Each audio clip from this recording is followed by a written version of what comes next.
Bismillah.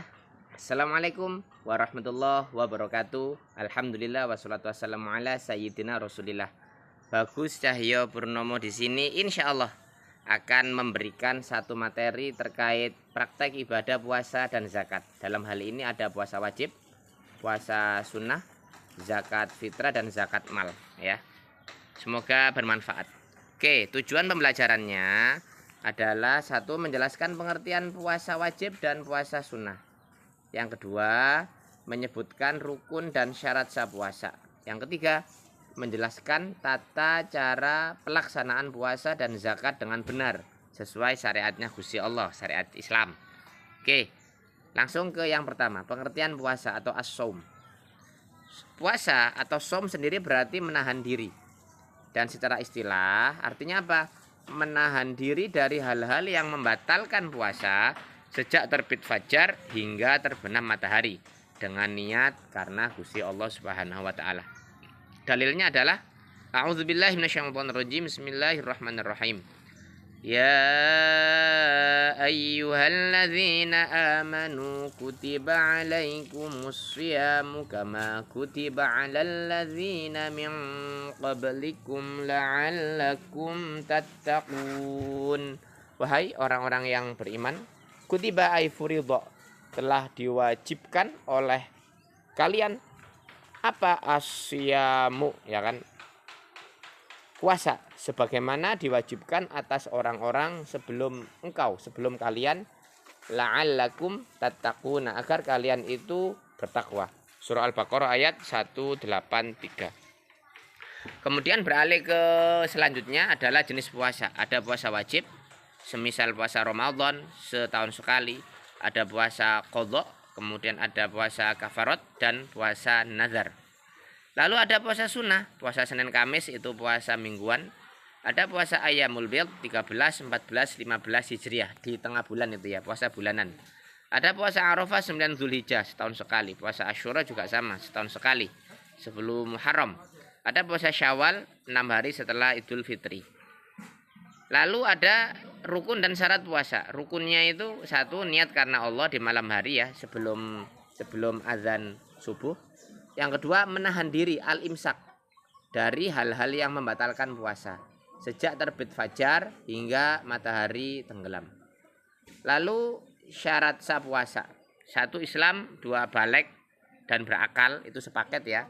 Selanjutnya ada suci dari haid dan nifas, dan puasanya itu di waktu yang diperbolehkan untuk berpuasa.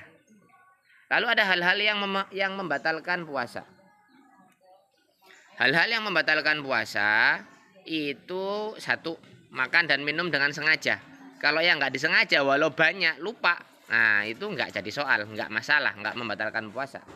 Lalu ada berhubungan suami istri di siang hari, itu batal puasanya. Lalu ada muntah dengan disengaja, ada haid atau nifas di tengah-tengah puasa tiba-tiba ada keluar darah haid, ya maka batal puasanya, harus mengkodok di bulan berikutnya. Lalu hilang akal ataupun murtad, wal iyadzubillah, itu batal puasa. Ada hikmah puasa. Satu, melatih kesabaran dan kejujuran. Nggak boleh makan, ya sudah, baik diketahui manusia ataupun nggak diketahui manusia, ya kita wajib berpuasa.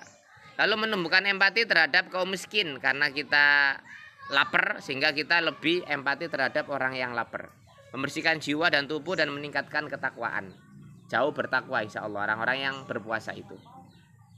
Beralih ke selanjutnya ada pengertian zakat. Az-zakah artinya bersih atau suci. Secara istilah, zakat itu apa sih? Sebagian harta tertentu yang wajib dikeluarkan untuk orang-orang yang berhak menerima sesuai ketentuan syariat. Dalilnya a'udzubillahi minasyaitonirrajim. Khudz min amwalihim shadaqatan tutahhiruhum wa tuzakkihim biha. At-Taubah 103. Ambillah dari harta-harta kalian terhadap apa? Sedekah, sedekah wajib ya, yang bisa tutahhiruhum, bisa membersihkan apa sih sedekah wajib itu, hum kepada harta mereka, wa tuzakkihim, dan bisa mensucikan apa sih sedekah, biha him kepada mereka, biha dari sedekah itu gitu ya. Wa tuzakkihim bisa mensucikan Waktu zaki bisa mensucikan him kepada mereka biha dengan sedekah tersebut.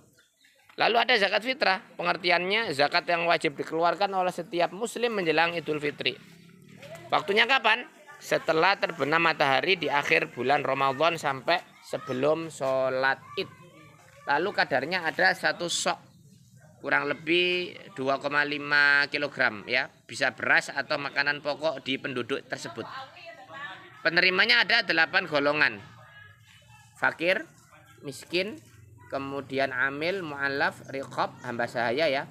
Kemudian ghorimin, orang yang berutang. Kemudian fisabilillah, pejuang di jalan Allah. Dan ibnu sabil, musafir yang kehabisan bekal. Lalu ada lagi zakat mal, ini juga wajib ini.